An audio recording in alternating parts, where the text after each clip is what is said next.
السلام علیکم دوستو، میں ہوں فہد علی اور آپ دیکھ رہے ہیں علی بابا فورس۔ آج ہم بات کریں گے عبدالولی خان یونیورسٹی میں پڑھنے والے ایک طالب علم جس کا نام مشال خان ہے۔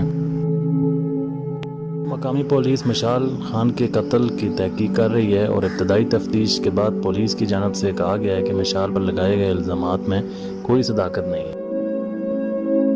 اس اندوناک واقعے کے بعد ملک بھر میں ایک بار پھر توہین مذہب کے قوانین کے بارے میں بحث چھڑ گئی ہے۔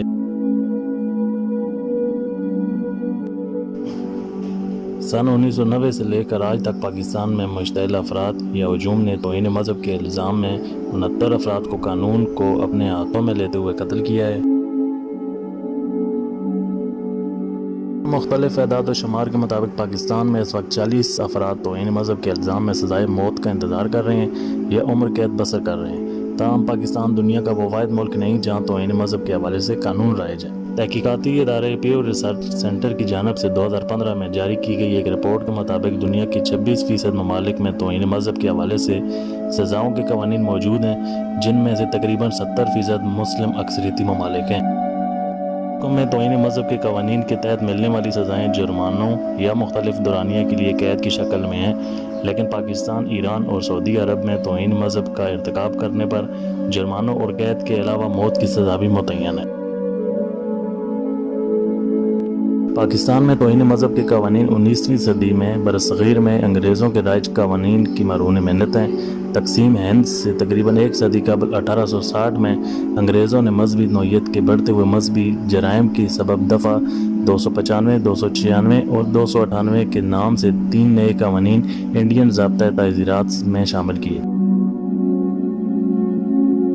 دوستو، پاکستان بننے کے 30 سال بعد 1977 میں حکومت کا تختہ الٹنے والے عامر جنرل ضیاء الحق نے اپنے 11 سال کے دور حکومت میں ملک کے آئین میں مزید تبدیلیاں کیں، جن میں سے 5 شقیں توہین مذہب کے قانون میں شامل کی گئیں۔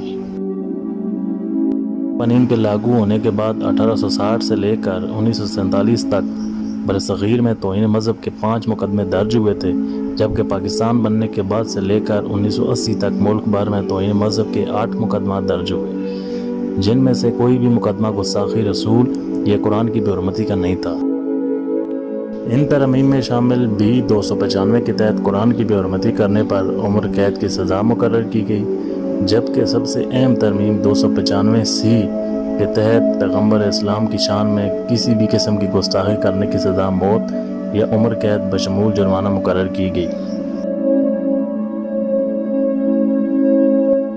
دوستو، اگر بات کریں اپنے قریبی ملک ایران کی، تو ان 2 مخصوص قوانین کے علاوہ ایرانی آئین میں توہین مذہب کا جرم صرف سب النبی ہی نہیں بلکہ فساد فی الارض کے بھی زمرے میں آتا ہے، لیکن اس کے تحت کوئی مخصوص سزا متعین نہیں ہے۔ البتہ جرم کرنے والوں کو سزائے موت اور جیل قید دونوں ہو سکتی ہیں۔ انگریزوں کے نافذ کردہ قوانین کے برعکس ضیاء الحق کے دور میں شامل توہین مذہب کی ترمیم میں توجہ صرف دین اسلام سے متعلق بے حرمتی اور گستاخیوں پر تھی۔ دوسری اہم تبدیلی اس حوالے سے تھی کہ نئے قوانین کے تحت غیر دانستہ طور پر توہین مذہب کرنا بھی اب جرم قرار پایا تھا۔ دوستو، اگر مصر کی بات کریں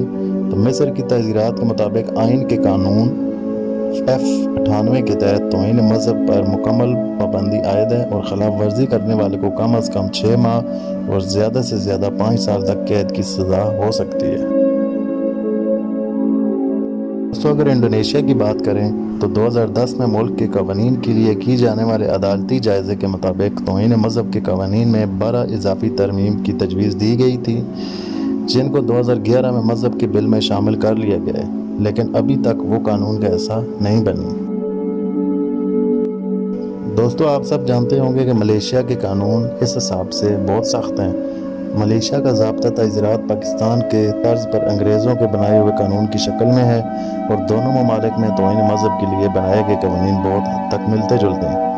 ملیشیائی قانون کے تحت شق 295، 298 اور A298 توہین مذہب کے